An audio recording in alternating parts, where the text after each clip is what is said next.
Berry growers in Michigan will tell you their success can be directly attributed to the work of Rufus Issacs, professor of entomology at Michigan State University. Early in his career at MSU, his research was focused locally and regionally, but as invasive pests migrated from other areas of the U.S. and the world, his focus evolved.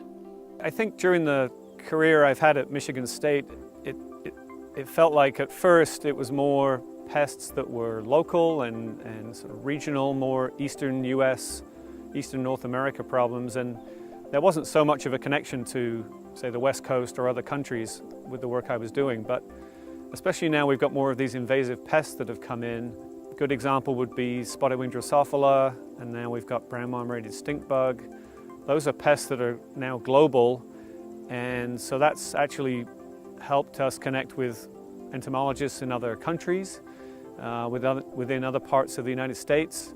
So the MSU entomologists are part of that, and we talk during the winter, especially when we're not busy in the field, to find out what other people are learning in other areas and then bring that back to Michigan to help the Michigan growers be more effective in their pest management. Trevor Nichols Research Center in Fennville has been home to much of Dr. Issacs' work. It's a fruit farm for insects, as he puts it.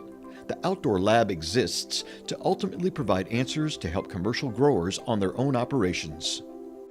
The way it would work is either a chemical company would come to us, or the IR4 program might come to us and say that they have a promising option. We might hear about other regions that have done some studies and think that it may have a fit here. So then we'll design an experiment those treatments will be applied to these bushes during the summer, with the timing based on when that particular pest is active. And then we have technical staff out here and also students that we hire for the summertime, and they collect the data. We put that together and see, do we have a promising new tool that either the IR4 program will help register for the growers, or that will work directly with the chemical company to get that done. So it's a long process. It sometimes takes a lot longer than people would like, but it has to go through those steps for us to be able to have the data to be able to support a new insecticide, in our case, being available for growers to use. That information is also really useful because not only does it help support a registration, but then by the time it gets registered, we have a good sense of which pest it's going to work on, how effective it will be, where it can best be worked into the IPM programs. When he's not at Fennville, he and his team can be found doing indoor research at his lab on campus in E Lansing, thanks in part to funding received through federal grants and Project GREEEN. Between the two settings, they determine what they implement on commercial operations. I would say there's probably 50 different sites that we're at across western Michigan, from Benton Harbor area all the way up into the Traverse City area, where growers have been really welcoming and allowing us onto their farms to test pest management programs. Sometimes it's for an individual pest, but often we're looking at the whole season and working with those growers to see how a whole season implementation of a new IPM approach works. And we really only can understand how it's going to work for the grower if they let us onto their farm to test it. So I think that's been a great partnership.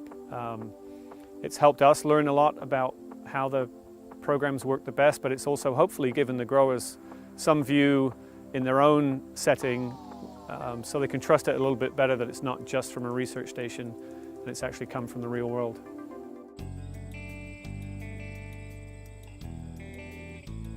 A fourth-generation blueberry operation, Dennis and Shelley Hartman started their first farm in 1993 on 25 acres. Today, they're one of North America's largest, producing and marketing millions of pounds annually. Dr. Issacs brought to the Hartmans the concept of softer chemistry, utilizing good bugs to control the bad, as well as using those such as bees to bring the pollinator game to a whole new level.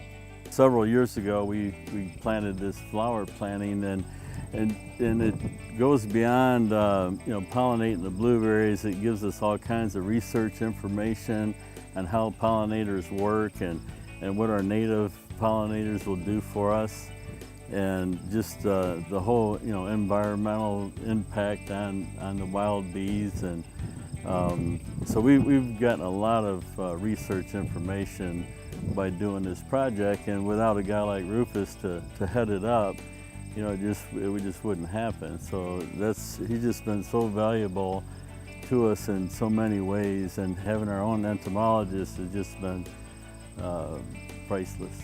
At that time, you know, in the marketplace, that was changing as well, so we really needed to work on the softer chemistry for our customers and our end users, because they were becoming more aware of what was being applied to their produce. So this really fit in nicely what Rufus was able to help us do. The funding of research projects will get a boost in the future thanks to the growers voting in favor of a checkoff program for their industry in 2017, known as the Michigan Blueberry Research and Education Program, to be administered by the Michigan Blueberry Commission.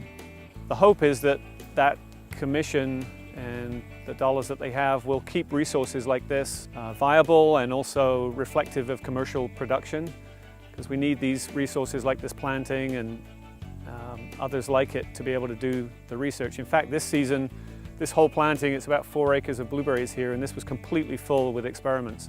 So we're even thinking about expanding and hopefully partnering with the industry to be able to do that in the coming years.